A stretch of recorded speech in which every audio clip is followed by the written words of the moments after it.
বাসর রাতে বউকে তুই বলে রেখেছিলাম। বলেছিলাম তুই আমাকে আপনি বলে রাখবি, কাছে ঘেঁচার চেষ্টাও করবি না কখনো। কারণ বউ ছিল পুরাই কয়লার ড্রাম, কুচকুচে কালো তার গায়ের রং। বাসর ঘরে ঢুকে বিছানায় তাকিয়ে দেখে যেন ঠিক একটা কালো কুকুর বসে আছে লাল ঘোমটা দিয়ে, ঠোঁটে লাল লিপস্টিক, কপালে ঢ্যামে একটা টিপ। কি বিচ্ছিরি শ্বাস, লাল কালোই কি এক অগোছালো শ্বাস। বাতি বন্ধ করতেই বুঝলাম যেন একটা আধার নিয়ে শুয়ে আছে।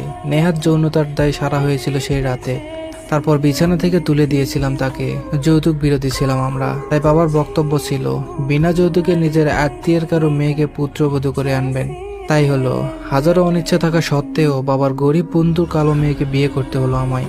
কলেজের সেলফি বয়ের এমন একটা বউ জুটলো যে জীবনে বউকে নিয়ে আর সেলফি তোলা যাবে না। বন্ধুরা অনুরোধ করতো বউ নিয়ে বেড়াতে আসতে, কিন্তু আমি তাকে নিতাম না। লজ্জা আছে তো নাকি। রাতে বাড়ি ফিরতাম দেরি করে, তখন এসে জেগে থাকতো, খাবার বেড়ে দিত। কথা বলতাম না আমি। কিভাবে বলি, বারে ডিস্কোতে সুন্দরী মেয়ে দেখে বাড়িতে কি আর অমন আলকাতরা ভালো লাগে?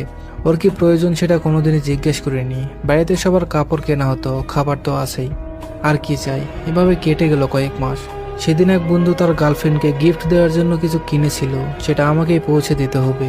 অনেক রাতে গিফট বক্স নিয়ে বাড়ি ফিরলাম, দেখলাম সে সোফায় ঘুমিয়ে গেছে। ভাবলাম খেয়েছে তো, আমি না আসা পর্যন্ত আবার ওকে খেতে দেখিনি কোনোদিন। শুয়ে বললাম, কিন্তু মনটা খুব খচখচে করছে। ডেকে তুলে বললাম খেয়ে তারপরে শুবি।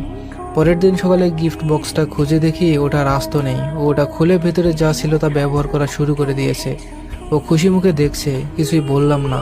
বেচারি, কালো বলে কি শাস্তি নেই? নিজেই হেসেছিলাম সেদিন। তারপর নতুন করে গিফট সাজিয়ে পৌঁছে দিলাম আমি। তারপর একদিনও বমি করলে বুঝতে পারলাম মা হতে চলেছে। একদিন শীতের সকালে বাবা মা বেড়াতে গেলেন গ্রামে। বাসায় রইলাম আমি আর সে রাতে তাড়াতাড়ি বাড়ি ফিরলাম, কারণ বাড়ি পুরো একা। গ্রামের মেয়ে, বলা যায় না ভূতের ভয় ডর পায় নাকি। বাসায় ফিরে শুনলাম রান্না হয়নি, কারণ জানতে চাইলেও বলে ভেবেছিলাম আপনি বন্ধুদের সাথে খাবেন। দুপুরের কিছু ভাত ছিল যা আমার হয়ে যাবে। ফ্রিজ খুলে দেখলাম সামান্যই ভাত। বললাম চল কাপড় পরে নে, হোটেলে খাবি। ও যেতে চায় না, আমিও রেখে যেতে পারছি না একা বাড়িতে বলে অবশেষে দুজন বেরিয়ে গেলাম। রাতের শহর ও যেন হা হয়ে দেখছিল। বললাম হাত ধর, নাহলে ভিড়ে আবার হারিয়ে যাবি। সেদিন প্রথম ও আমার সাথে বেরিয়েছিল, প্রথমে আমার হাত ধরেছিল, মন্দ না। আমি ওর আঙুল ধরেছিলাম যাতে ও হারিয়ে না চায়। আর বললাম হোটেলে আমাকে আপনি করে বলবি না, তুমি করে বলবি। কিন্তু হোটেলে খাওয়ার সময়ও একবারও আমায় ডাকেনি, উল্টো আমি বলেছিলাম তুমি কি আর কিছু খাবে। সেদিন দেখি স্নো টিউব কেটে স্নো বের করছে। রেগে বললাম স্নো ফুরিয়ে গেছে সেটা বলতে পারো না? সেদিন সে প্রথম আমার কাছে শ্যাম্পু চেয়েছিল। আমি সেদিন ওকে নিয়ে মার্কেটে গেলাম কসমেটিক্স কিনতে।